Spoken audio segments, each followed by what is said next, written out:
We, the jury, in the above entitled matter as to count 1, unintentional second-degree murder while committing a felony, find the defendant guilty.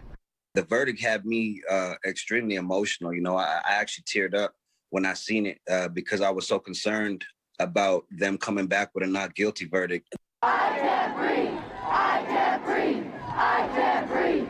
This is where thousands of Calgarians gathered in protest, echoing some of George Floyd's last words, "I can't breathe."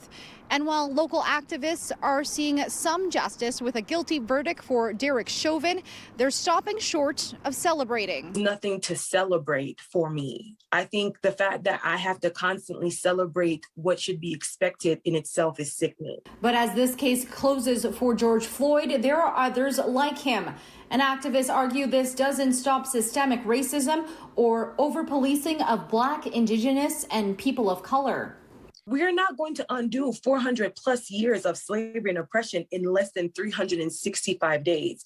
The fact that we are so caught up in trying to rush to a solution instead of looking at the root of the problem is a problem within itself. Joanna Porter is also the co-chair of the Calgary Police Service Anti-Racism Committee. She says they can chip away at issues, look at new training, but work is a long way from over. This is not a kudos for me until the community and the public who are not in the spaces that I'm able to occupy, and the fact that my voice is being able to be amplified certain ways, until the people whose voices aren't amplified are feeling the positive changes in the community, there's nothing to celebrate.